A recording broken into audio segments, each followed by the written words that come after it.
Tomorrow's gonna be painful. I'm not even gonna lie. I've been up since 7 a.m., 7 a.m. So it's been a little rough. I didn't go to sleep until 4 a.m. I was doing work and trying to be an adult and shit like that. Anyway, live on Twitch and YouTube. We're gonna, was it Thursday Night Football starts in like 50 minutes or whatever. So, recapping week 5 before week 6 starts. Don't worry, guys. We're totally going to get it done in enough time. We need to do a couple of things, though. We need to hop on the social media. The Broke Boy Sports Podcast is live recapping week 5 and the season so far. I think I mentioned it last episode, but we're, not to be that guy, but I feel like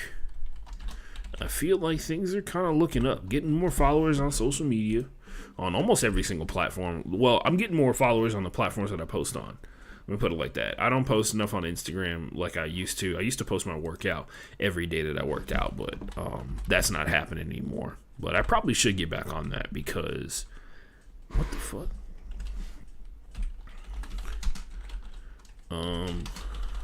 Ooh. Yeah, I should probably get back on that because it used to keep me accountable, and I used to do a ton of stuff that made me a better person when I knew that I had to post something on Instagram. Not had to post something on Instagram, but when I posted things on Instagram and I kind of held myself accountable for it. Anyway, so the format for today's show is going to be pretty simple.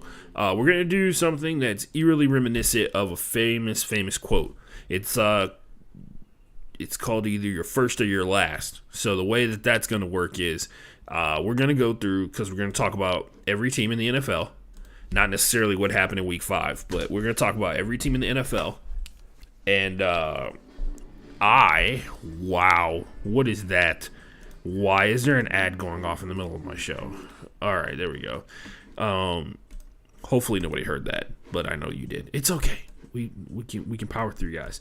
Anyway, the point is, as I consolidate these, is to kind of get a perspective on where these teams are at week 5. You know what I mean? Like, I think a lot of us get caught up in trying to crack jokes, Like, I get caught up in trying to crack jokes on this show all the time, when in actuality, I'm supposed to be trying to make my bets better and also make you a better sports fan. So what it really comes down to is I gotta put some of this stuff in perspective, be real about it, but at the same time understand that like there are plenty of jokes to be made about the people who are on these teams, but there's also there's shit to be done. You got to get the work done. I'm not a comedian, so I can't sit here and be the guy who's like trying to take all the time out of his day or like all the time on his show trying to crack jokes and think that that's going to carry the show.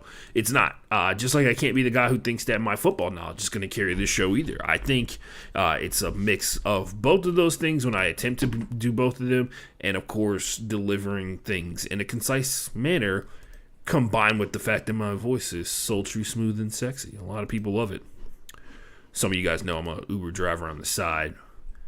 I cannot tell you how annoying it gets when this is the longest stint of Ubering I think I've ever done, like full time, and it is extremely annoying because one, and I know this sounds weird, but I'm gonna say it anyway. Too many people like touch my shoulder and my elbow while I'm driving. I don't know what it is. Don't know what you're trying to do. Don't know what your goal is. But the fact of the matter is it needs to stop. And I'm trying to figure out a way to put it on my profile. I never thought I, as a dude, would have to tell people to stop touching me. Like, it is so fucking weird that people feel the need to reach out and touch me when they're communicating. We're not friends. I don't know you. Do not touch me. I feel like that's like a basic human decency thing, but here we are. Anyway, That and what else was I gonna say? Oh, and then people talk about my voice all the time. Like some girl got in my car and was on like this Jesus rant, and she was like, and I love this one.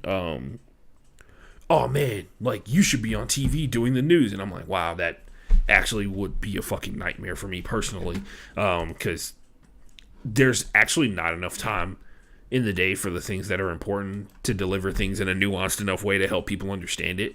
And there's not enough, and there's even less of an attention span for people to pay attention to those things being delivered to them in a way that they can understand it to help the world. So the news is actually the news would be a horrible worst case scenario for me. That's just me personally though. Anyway. Yeah, so people are always like, you should go on the news, you should do this. And I'm like, well, I don't know if you know this or not. There's not much of a market for fat black guys on the news. Al Roker kind of did that thing, and Al Roker kind of maxed that out for everyone, and then still dominates it to this day. One of the greatest of all time. And, even he got skinny at the end. So, well, not at the end. Well, even he's skinny right now. So, yeah. Shout out to everybody who checked out the show retroactively. I saw a couple of people went back and looked at my episode on the challenge. If you did not catch it, I am now doing a challenge podcast. The podcast centered around the TV show The Challenge. Season 38 started yesterday, and I did a preview of all the partner pairs and some theories that I thought were going to happen in the show. And I'm going to tell you this right now, one episode in, and I'm already right about at least 3 things that I said on that podcast. And it doesn't take much creativity to predict how the show is going to be presented to you, because there's some things that are universal, but it was important. I felt pretty good I felt a lot of validation for myself. And it was an hour and a half of me getting to talk about a TV show that I enjoy a lot. So check it out. It's one of my favorite sports, if not my favorite sport overall. Let's see. Trying to look at something here, and then we're going to move on with our lives. We've already posted on social media, so things are going in the right direction. No, I will not be talking about the Russell Westbrook video that came out. Anyway. Let's see. What else we got here? Just saw a video of people bringing their own liquor into the clubs and people acting like that's a brand new concept. It is not. People have been doing that, and for a while. Not even for a while, a long time. I have a tournament on Saturday, so I'll be doing the show for the first time ever the day before a tournament. That'll be wild. And it's going to be good for all of us. It's going to be good practice for me, because I got to stop doing that. I got to stop not doing the show because I have Quidditch things to do the following day. This tournament that I'm going to is an hour away, and I'll be able to wake up at a time where the sun is not in the sky. It's not even an hour away. It's in Huntsville, Texas, and I'm in Houston, right? So from where I'm at right now, it's like an hour away, but 30 to 45 minutes of that 1 hour is in Houston /Conroe. And once again, time flies when you're hanging out in areas that well, because your brain has like a good gauge of like where you're at on the map in scale to other things, right? So like I don't ever feel like when I'm doing the part where I drive through Conroe for like 30 minutes, or drive through the Woodlands, or drive through Spring, or drive through the early part of downtown Houston, I don't ever have that feeling of like, oh man, like I don't ever have that feeling of this is going to drag on forever. I got to be in this car for an hour. Same thing when I'm driving from Houston to Galveston. That's about an hour-long distance away. A lot of people like to talk about Galveston. That's why I bring it up. But I'm going to a tournament at Huntsville, and it's going to be a lot of fun because it's most of the players that I coached during this past summer for the League City Legends, so that's going to be fun. Anyway, let's get to work. Let's preview the NFL. Let's review what happened in Week 5 of the NFL season in what looks to be less than 45 minutes. I'm down for a challenge. We're going to make it happen.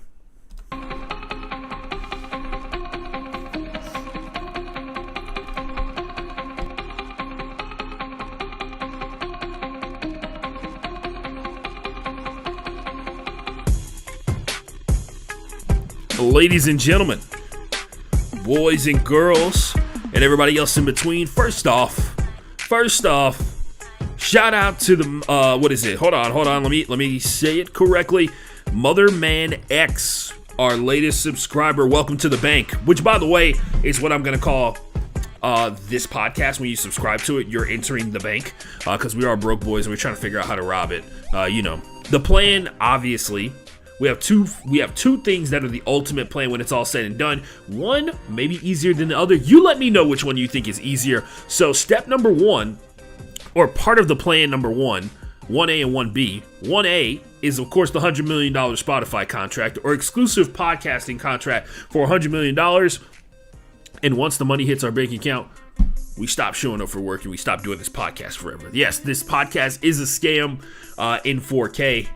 And then 1B is now, because of a crippling addiction to Mountain Dew Energy, I've now obtained a sponsorship with Mountain Dew Energy. In particular, if there was one flavor that I would choose to have a sponsorship with, we got our power rankings. I wish I had done that TikTok where I was going to power rank all the flavors for Mountain Dew Energy. But to be honest with you, I went on TikTok and I typed in Mountain Dew Energy because I in the back of my mind, I know everything that I think of somebody's already thought of before, right? Like, ranking things is not impressive.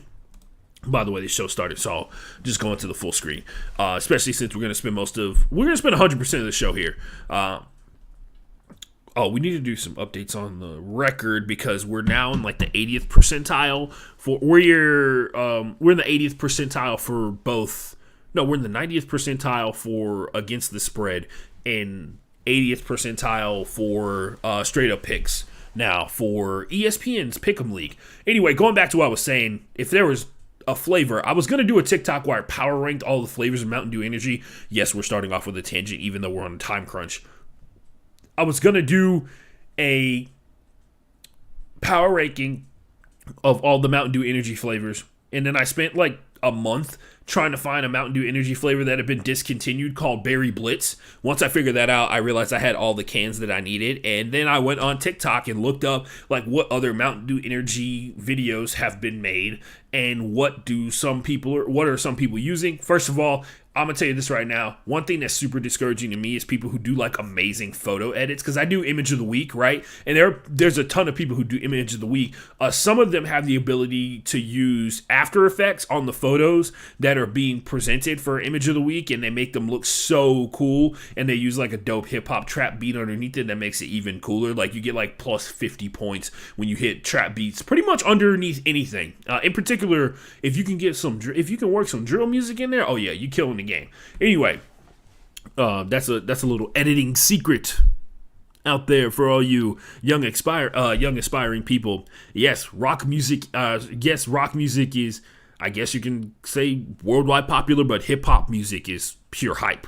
That is what it is about. Hip hop and rap is about hype, and trap music is like hip hop on steroids. Anyway, I was going to do a ranking. All the other videos were really good. They were really funny. They were also done with better cameras. They also had really good editing. And then on top of that, a lot of them were like actually shitting on Mountain Dew Energy. And your boy out here trying to put, I'm trying to put positive vibes into the universe so that the Mountain Dew comes to me for free. I want it to flow. And I also want to bring the greatness of Mountain Dew Energy to the masses. I feel like it can help the world. Anyway, if I had to pick like a flavor, because I've seen other creators get an opportunity to do like sponsorship stuff with them, and one of these guys, and I know that they told him to put this can in his photo, one of these guys who's like big on TikTok or whatever, he did peach mango, which is one of the flavors for one of like the 7 flavors that Mountain Dew Energy has, and quite frankly, it's the worst flavor. It's disgusting. I don't know what else to tell you. Yeah, it's whack. It's terrible.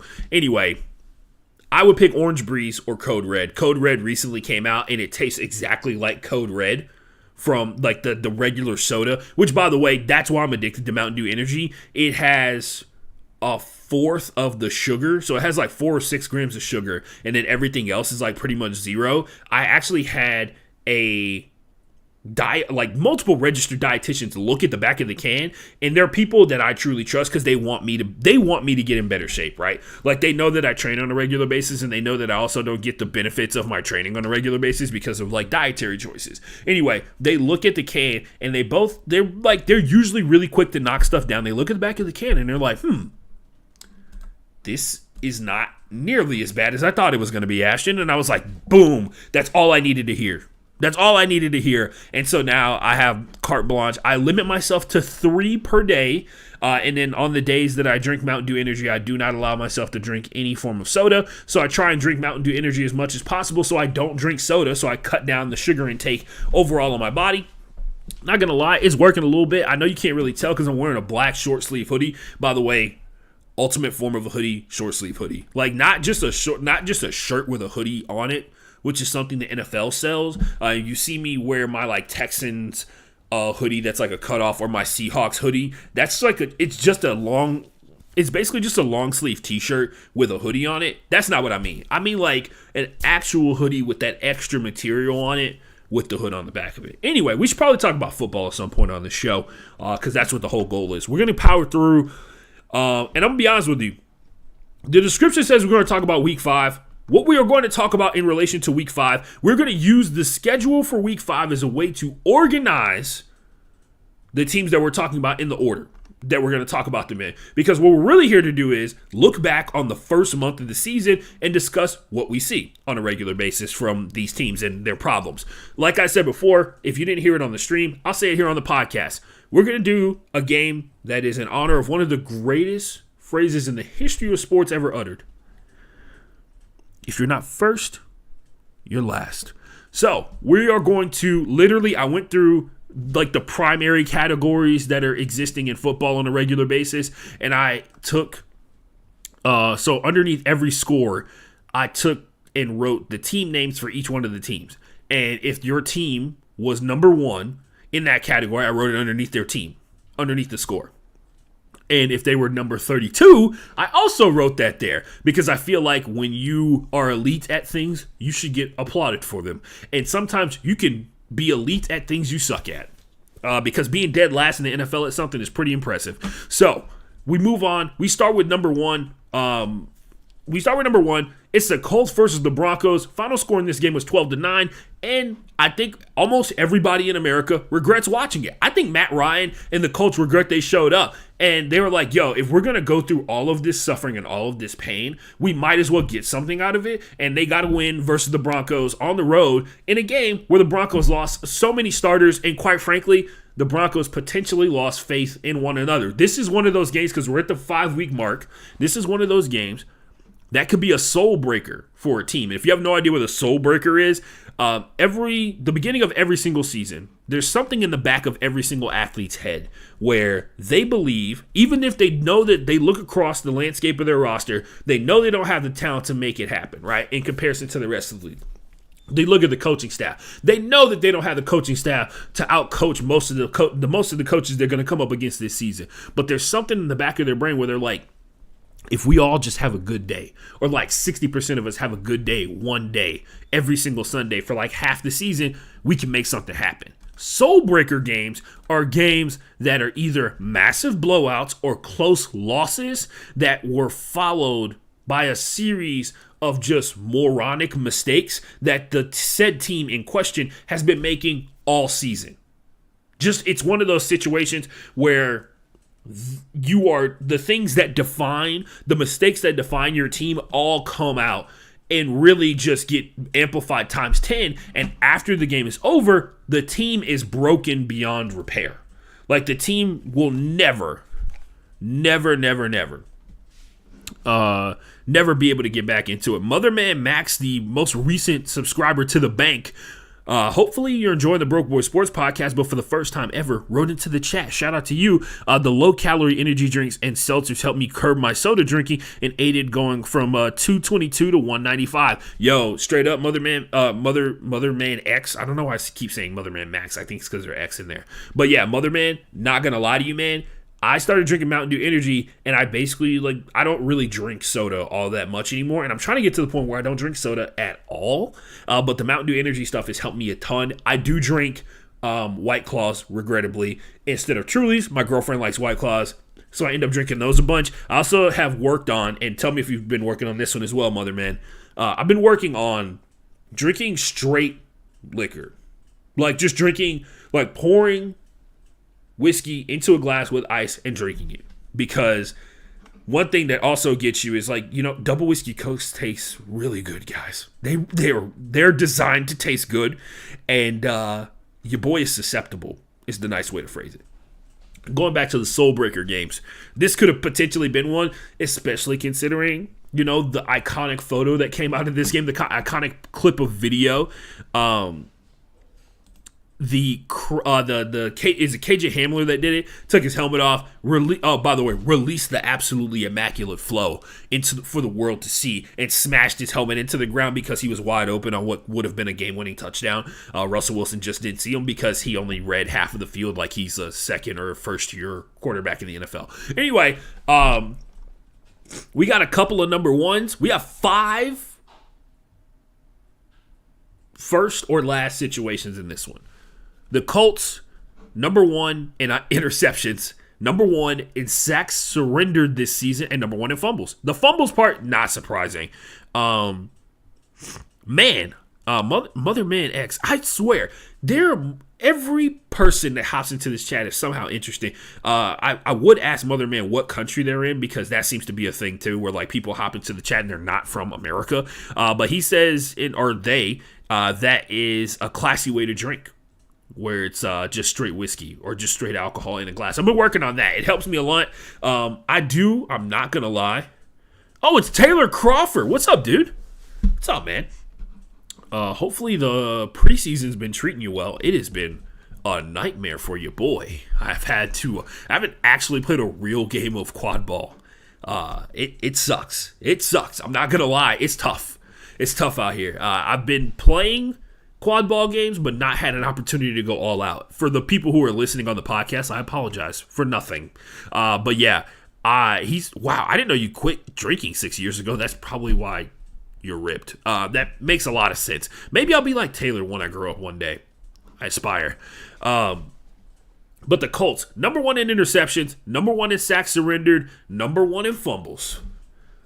They're elite at really bad categories, and it makes sense based off everything that we've seen so far, that they are out here dominating all the wrong things. I would also like to point out, I feel like we spend a lot of time making fun of Matt Ryan because it's easy, but we should also be bringing attention to the fact that the Colts have had a turnstile at left tackle for a really long time. And I'm not even talking about a player who can't block. I mean, literally, it's a different person. Remember that one time the Colts went to the playoffs and they had a different left tackle for every round of the playoffs that they made it to, including a guy who was on the Packers, and after the Packers got eliminated, ended up on the Colts roster because of some loophole for the 2020 season. Remember that?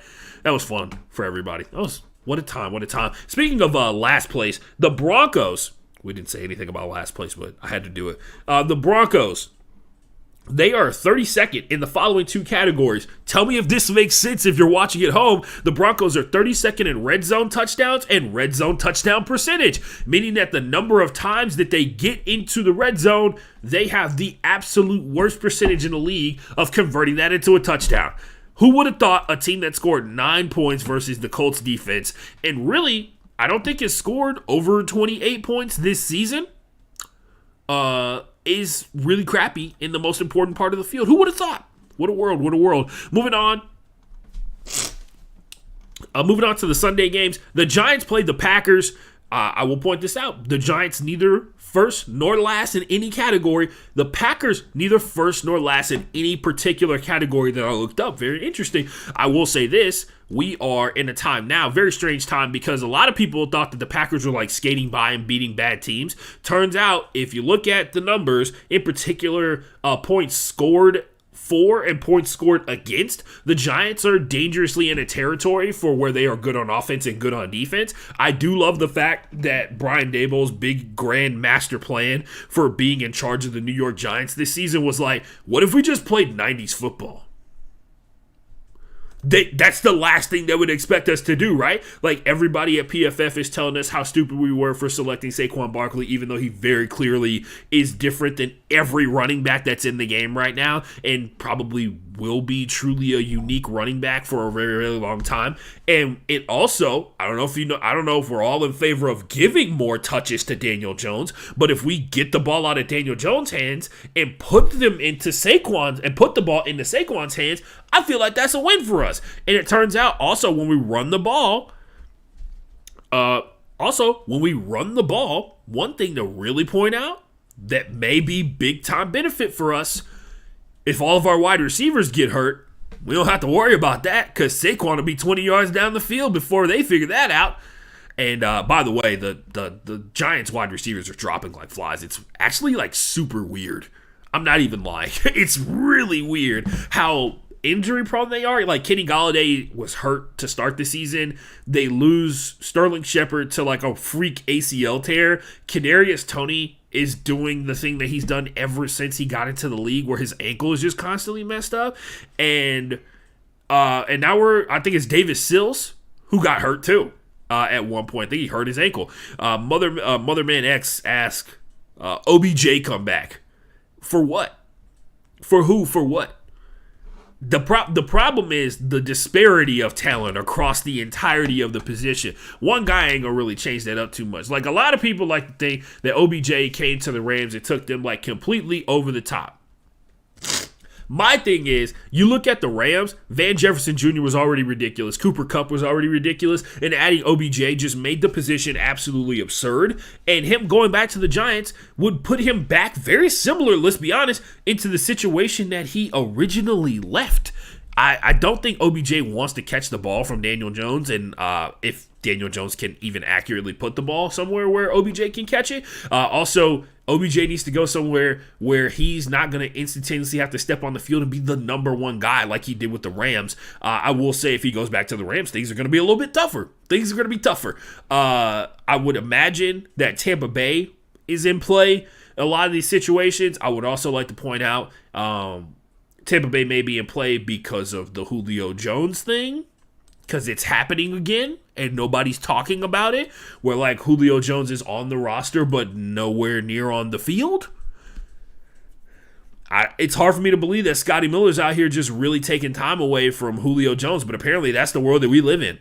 What a time! Yeah, I don't see the return to the Giants unless it's after he's retiring. Just the situation overall doesn't seem conducive to winning because the Giants, we'll talk about this later, but like the competition they played hasn't been absolutely spectacular. Their approach is relatively simple because their defense is like completely blowing my mind every single time I watch them play.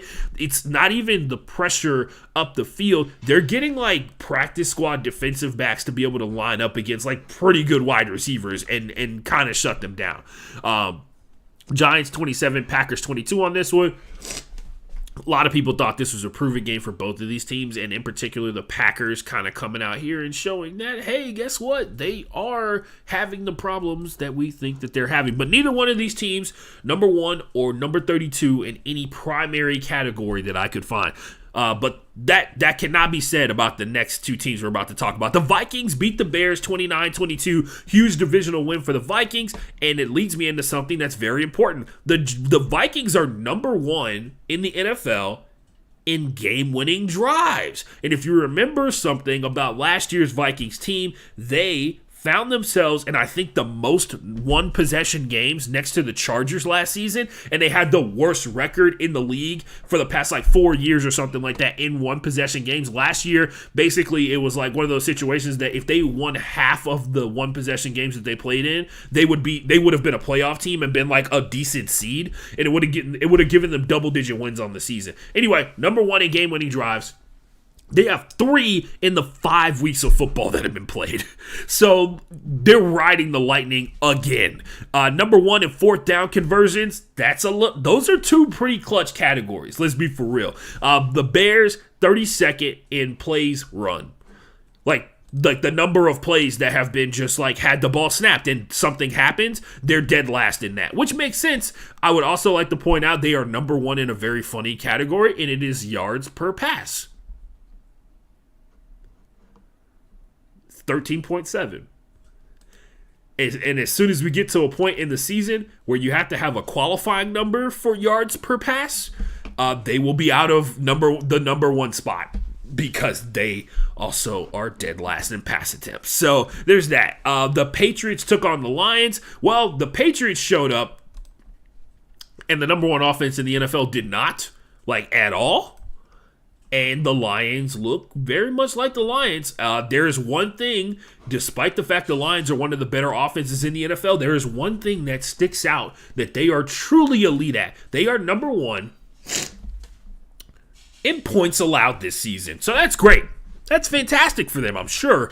That's fantastic. If you don't know, now you know. The Lions, like we mentioned before on the show, are they're number 4 in blitzes in total, and they're also number one in man coverage that's been run.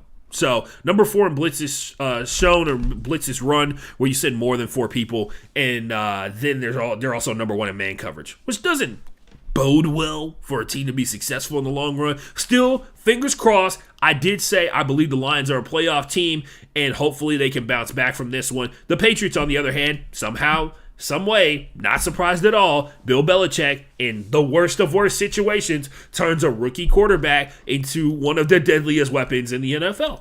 So, does it again in that game. Moving on, one of 2 shutouts so far this season. I think the Colts almost got shut out. So this is the first shutout of the NFL season, and it's very funny that it comes against the number 1 scoring offense in the league. The Bills took on the Steelers. Kind of. The Bills 38, the Steelers 3. I've heard that people are talking about Mike Tomlin getting fired, and I, for one, would like to point out, I'm going to do the thing if it happens.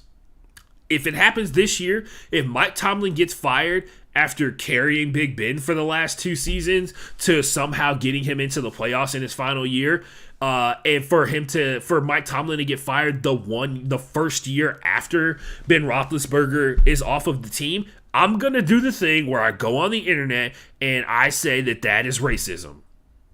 Because there have been teams that have been allowed to tear entire organizations down to the studs. I'm just saying.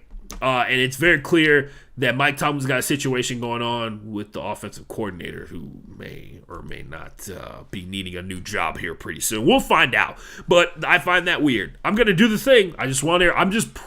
I'm getting pre-mad. I'm going to let everybody know. Just letting everybody know. They fire Mike Tomlin this year. I'm going to do the thing. And Motherman X types in, they are such a different defense without TJ Watt. It's wild how much he meant for Pitt. The even wilder part is, like, you talk about, like, Cam Hayward is, like, vastly important as well. Alex Highsmith has been, like, non-existent in terms of, like, generating pressure, even though he's, like, their second best pressure getter. But yeah, TJ Watt is clearly it's super reminiscent of what the Texans defensive line looked like when JJ Watt was here. And I say that, and obviously it's like, oh man, like, that's really dumb, Ashton. You did the thing where, like, you compared the brother to his brother. But I'd like to point out the big, like, for real, when JJ Watt was here, Whitney Merciless was the guy on the other side of the ball. And anytime JJ Watt was out, Whitney Merciless went from, like, relatively decent pass rusher to, like, non-existent pass rusher. Like, non-existent. And that's why they had to move JJ all over the place and all that kind of stuff like that. I would also still like to say, like I said in episode 1 of the NFL Only podcast and week 1 of this show, Minkah Fitzpatrick should be written in pen on your all-pro ballot. He is still doing the thing. If you did not see the photos that came out of that crazy catch that Gabriel made, so Gabriel makes a one-handed catch, like, down the middle, somehow catches it over his helmet, but Josh Allen throws a dime, like, absolute dime to Gabriel. Minkah Fitzpatrick is running stride for stride. That's how you know it's a dime. He's running stride for stride with Gabriel, and as soon as he catches the ball, Minka's hands actually take possession of the ball for like half a second, and Gabriel wraps it up, rips it out of his hands right when they're both going down to the ground in the end zone. It was crazy because it was literally a split second away from being an interception and a touchdown in that situation, which, of course, the interception would have been a drastic change in the momentum of that game. But nonetheless, 38-3 is the final score we have in our faces right now. We have 5 of the first or last situations. 3 are number 1, 2 or 32nd? I'll let you guess who's 32nd here in a second. Number 1 in yards per play, number 1 in total yards gained, and number 1 in third down conversions. A massive stat to have if you're going to be one of the deadliest offenses in the NFL. That is the Buffalo Bills, ladies and gentlemen. They showed up big time on this one. The Steelers, 32nd in touchdowns. Like touchdowns scored on offense, they are last in the NFL. And they are also 32nd in yards per play, which is legitimately surprising to no one. If you've watched them play, legit not surprising at all. But yeah, man. The Steelers defense, they are being, just like so many defenses in the NFL currently, who have slightly better but still really bad offenses in comparison. Like you talk about the Colts, right? Like the Colts offense is probably, like 1 or 2 steps away from being as bad as the Steelers are in terms of offense, but their defense is still top 10 in the NFL. The Steelers defense is top 10 in the NFL, and you would be able to see that if they had an opportunity to play with like an average offense. Like an offense that can stay on the field longer than like 2 minutes. Time will tell. Chargers played the Browns. Chargers go for a very risky the fourth down hullabaloo over. By the way, the Vikings are number 1 in fourth down conversion, not the Chargers, much to everybody's like conversation that they're having. The Chargers have been getting shit on the last couple of weeks, despite the fact they've won their last 2 games. The 30-2. I saw somebody talking about how Brandon Staley should be fired and the experiment is over. It's really tough when you say stuff like that when they're winning the games, especially in the fashion that they were in. Yes, they let the Texans back into the game last week, but I think it's also due to the fact that so many of you have grown accustomed and really, at the heart of it all, enjoy berating the Texans and telling everybody that they suck. But just because you say they suck doesn't mean that they suck. So like watch the games, watch the football games, and you'll understand why the team that the team that allowed the Colts to come back in overtime and tie them is also the team that almost beat the Chargers last week, right? And when I say almost, they really didn't even have a chance to they really didn't have a chance on this one. Wow, we got 2 people in the chat today. It's what is it? Big Gizmo Peep. Oh man. What's up, man? What's up, bro? Wait, are you drinking it up today? What's the deal? It's been a while. It's actually been a while, really. Said, look who the fuck it is. Anyway, yeah, exactly. Glasgow. I remember. Hopefully you got a couple of beers in front of you, man. I know it's, what is it, midnight there? So hopefully you're partying it up.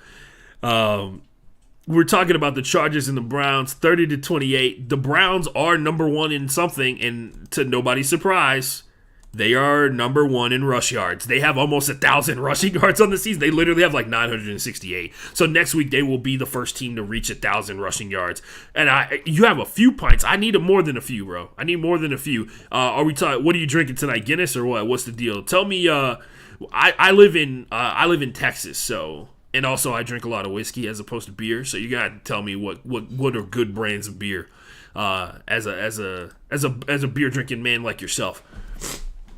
We'll also point out, we're kind of cruising through this right now. We're going to get through this, guys. Browns, number 1 in rushing yards. Makes sense.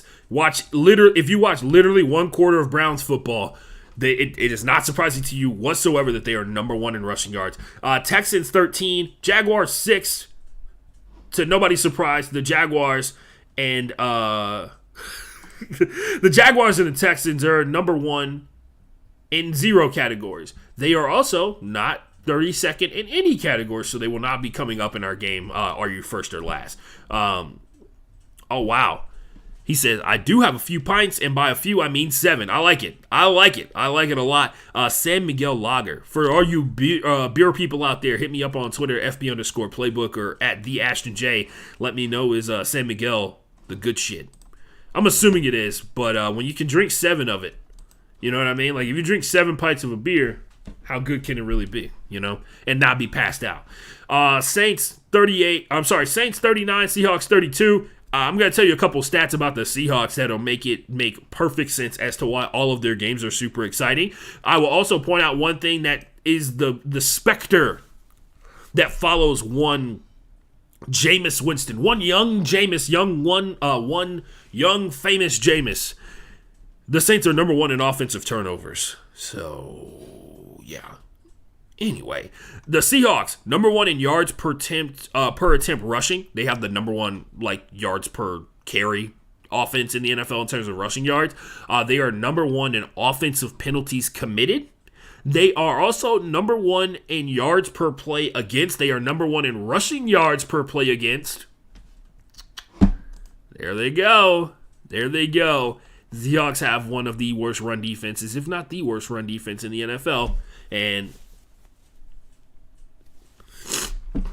the Saints were able to take advantage of it. Sorry for everybody either watching or listening to the podcast. My allergies are killing me. Luckily, it rained here in Houston today, so it kind of knocked some of the pollen out of the air, and it changed the temperature of the air to make the pollen not as effective. But anyway, moving on. Jets, Dolphins. Talk about a sad state of affairs. Teddy Bridgewater, a week after having to come in for Tua mid-game, gets hurt in this one, and the Jets run away with it. They look like a competent team. I can't recall the last time the Jets scored 40 points in a game. It's pretty wild. It's pretty wild that they were able to pull that off. But I will say neither one of these teams is number 1 or 32nd in any category in the NFL. And it seems like all the effort and money spent to build up the Dolphins may or may not be going to waste because they're now down to Skylar Thompson, who is the third string quarterback for the Dolphins. So, yeah, maybe, just maybe, he gets some more time. He comes out here and he figures out how to sling that thing. But I'm going to tell you this right now. Most NFL teams are not built to run off of their third string quarterback, who probably got 0 reps in practice. I'm not even going to lie to you. Probably, legitimately. The Jets score 40 points in this one. They continue to be a top 5 hard-hitting team in the NFL. I should probably do flesh out those rankings. I said that the Jets are top 5 in hitting hard as shit in the NFL. I should probably flesh that out, but they were turning it up in this one. Buccaneers 21, Falcons 15. The Buccaneers are number 1 in interceptions thrown and 32nd in rush yards per attempt, meaning that the Buccaneers are they've thrown the fewest interceptions this season, not the most, by the way. But yeah, they've thrown 1 interception. Not surprised when Tom Brady's your quarterback. No matter how noodly that arm may seem, he's not throwing that ball to the other team. So count yourself lucky if you're one of the few people who's ever intercepted. He's very much like the Johnny Depp of quarterbacks, right? He's like, this is the day you'll remember is the time you almost caught an interception versus Tom Brady. 32nd in rush yards per attempt. They are dead last in rushing yards per attempt, which is not surprising if you watch the last 4 weeks up until they played the Falcons, who are one of the worst defenses in the NFL sometimes. But they really struggled to find any opening. A lot of it is stemming from the offensive line, who I've seen multiple times. And you don't even have to be an offensive line expert to kind of make this determination. But if you are watching an offensive line block, and as a play is going on, you realize it's a run play, and then all the offensive linemen are shoulder to shoulder, and the running back is bouncing it to the outside, something's gone horribly wrong. That means they're being overpowered. We saw that happen to the Chiefs, not the Chiefs, right? Who got bodied a couple weeks ago? It was the Giants defensive line versus somebody that was. Oh, it was the Cowboys defensive line bodying the Giants offensive line, and it was just very clear that they were one overall stronger than the offensive line for the Giants and faster, and had a bunch of other things going for them as well. But one of the things you can definitely tell for sure is just raw strength. The Cowboys were stronger. They bodied them, and it affected the very little pass offense that the Giants have to begin with. That being said, I move on. I digress. The Titans, who are 21-7, or who won against the Commanders 21-17 in a game that Carson Wentz threw away. Literally, he game-winning drive had an interception on it, and many would argue the first 2 passes prior to the interception were also interceptions that just weren't caught. The Titans, number 1 in red zone touchdown scoring percentage, number 1 in passing touchdowns against. So, they've gotten the most passing touchdowns scored against them.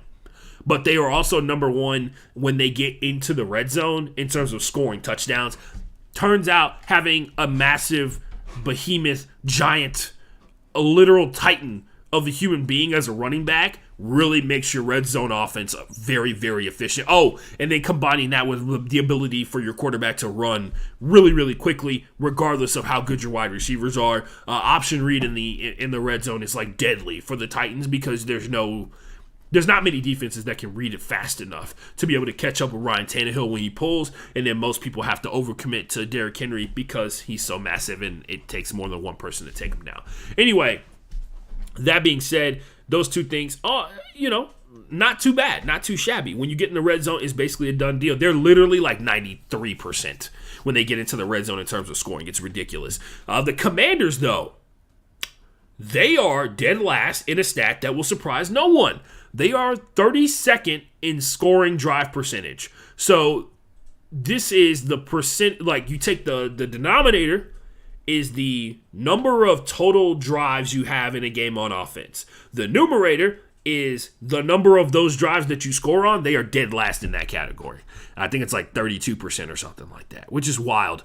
Oh, by the way, I know I didn't bring this up because I felt like it was kind of redundant. The Saints' field goal percentage is like 55% right now. Just randomly putting that out there. Really weird, honestly. For me personally. The 49ers, 37. The Panthers, 15. The Panthers are 32nd in total yards, so they're dead last in just yards gained overall, and they're also number 1 in penalties against as an offense. Don't know if you guys know that or not. When you don't get a ton of yards and a lot of your yards get taken away from penalties, bad things happen. Thus, hence, firing their head coach after this absolutely embarrassing debacle. I'm actually shocked that the Panthers scored 15 points on the 49ers defense. I'm not even going to lie. But yeah, outside of Frankie Louvu and Brian Burns really tearing it up this season, I don't think the Panthers really got too... Oh, and the fact that Christian McCaffrey's still healthy at week 5. I'll be interested to see what happens. They've also done the thing with their interim head coach that I don't like. Steve Wilkes, who got fired after like 1 year with John Keim, who is the general manager for the Cardinals, still in charge for now of the Cardinals for however long they last, because they too are, on borrowed time, some would say, in terms of being in their position of power. Him and Cliff Kingsbury, who are with the Cardinals right now. But anyway, they fired Steve Wilkes after one season with a team that they knew wasn't going to win. Anyway, now Steve Wilkes is in a situation very similar. Team that has some talent, actually has a good chunk of talent on the offensive side of the ball. It's just not being maximized because they have a quarterback who, at times, is super inaccurate. Is the nice way to phrase it. The Eagles took on the Cardinals. The final score in this one was 20-17. I will point out this is the prime game to point to when you talk about adversity overcome by the Eagles. They got, in the first half of this game, they pretty much got everything they want. In the second half of this game, they couldn't get anything going. They had a 17-play drive that ended in a field goal, which turned out to be the game-winning field goal. The Cardinals defense showed up and did the goddamn thing. One thing that really did affect the Eagles overall, or one thing that was very impressive by the Eagles overall in this game, was their ability their dedication to the run. Like Nick Sirianni, he saw that his offensive line was stronger than the D-line for the Cardinals and just kept running at them. And literally, it was the equivalent of when I tweet out the such and such insert team's game plan, and it's that gif of a live-action Yoshi with a hammer smashing it towards the camera. That's what the Eagles did to the Cardinals, who, once again, the Cardinals' offense didn't really start kind of clicking. I will say this. I take that back. They typically don't even start playing until the second half. They scored 10 points in the second quarter of this game. And that turned out to be 10 out of the 17 total points in this one. But they take a heartbreaking loss because their kicker could not hit like a 43-yard field goal to tie it up and send it into overtime to give them a chance to win, which would be the second overtime game the Cardinals have played this season. Other than that, the Eagles' defense absolutely smothered the Cardinals. Cardinals, number 1 in plays on offense in total in the league. They've run the most plays on offense. They're number 1 in pass completions and pass attempts for all of their trouble of running the most plays. The Eagles, on the other hand, they got a couple of cool ones in their number one category. Number one in rush attempts overall. They are number one in rush touchdowns, as well as when they get into the red zone, they know what time it is. It's hammer time. Cowboys took on the Rams. The final score in this was 22-10, and the Cowboys did the thing where they seemingly break the other team's quarterback. Most of this was Matthew Stafford running for what is left of his life that has not been drained out of his body by playing in the NFL for this long and trying to find, passes downfield through a couple of through interceptions in this one. The Cowboys are number one in pressures in the NFL.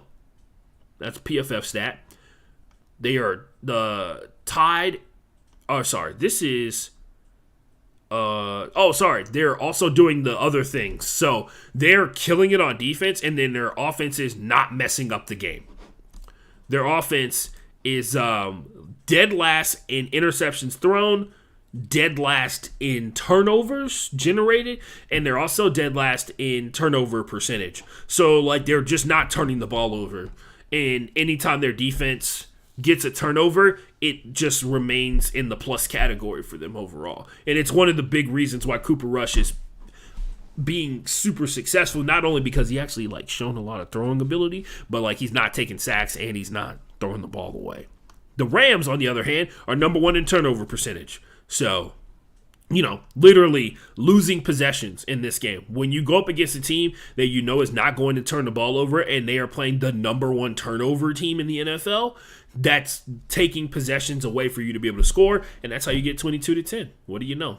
The Ravens 17-19 on this one. The Bengals played the Ravens. This was Thursday Night Football or Sunday Night Football. The Bengals looked like they kind of got their offense going at times, but there was long spurts of time in between it when they were effective. The Joe Mixon not being able to run thing is a direct product of the fact that their offensive line ends up shoulder to shoulder a lot of the time.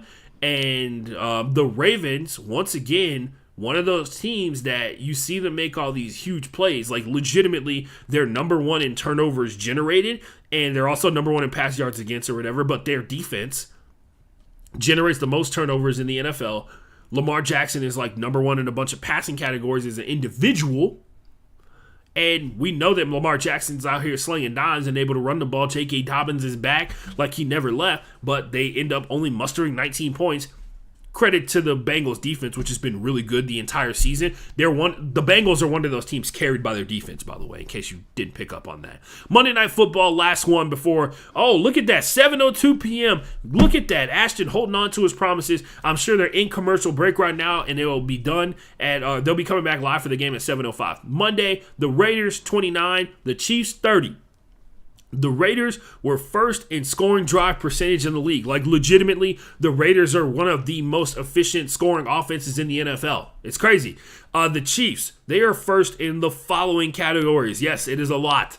They are first in first downs, which makes sense if you watch their offense. It's a lot of short yardage stuff, and it sets up the deep bombs down the field and the running game as well. Number one in touchdowns, just like number one in raw touchdown score, whether they be rushing or passing or any other manner as well. They're number one in points per game. They average 31 points per game. They're number one in red zone attempts. They get into the red zone more than any team in the NFL, which with Patrick Mahomes on your team, not surprising at all.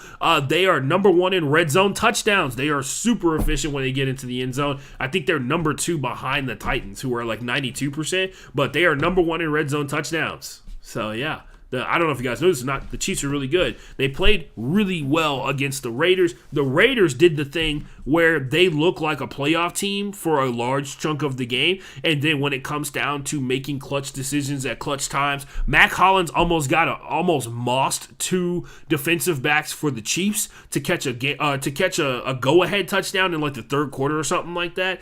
Derek Carr threw some dimes. He also threw some big-time misses, man, throughout the course of this game, and that continues to be a thing. Legitimately continues to be a thing. It's so weird how you can go from, super accurate to, not accurate at all.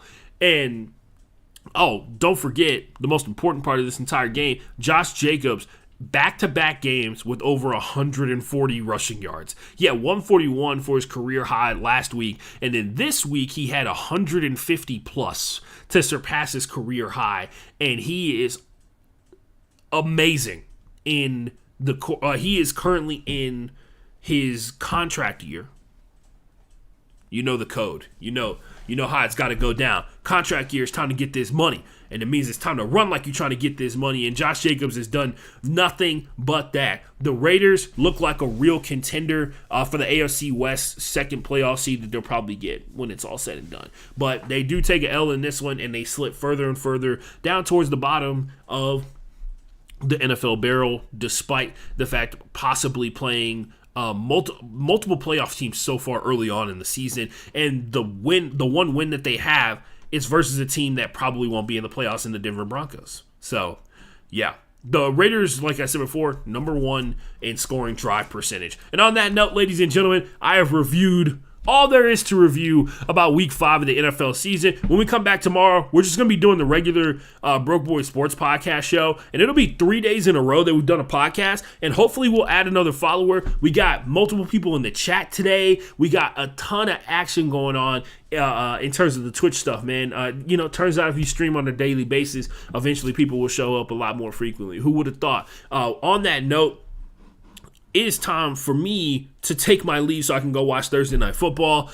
And it's time for you to have a great rest of your Thursday night. Make sure you're staying hydrated. I know I've been messing up on my hydration because sometimes when you drink caffeine, it makes you forget that you're hungry and also makes you forget that you're thirsty as well. So I am a thirsty boy, and I'll be taking advantage of that on my way to watch where I'm going to watch Thursday Night Football. I hope you are all well and can join me tomorrow. I cannot promise you a time as to when I will be online, to be honest with you. I know I'm going to sleep well tonight because, like I mentioned to you guys before, I've been up since 7:30, and I probably have enough work to do until 3 o'clock in the morning later tonight. And I will check y'all later. Appreciate everybody who checked out the show. I'm out.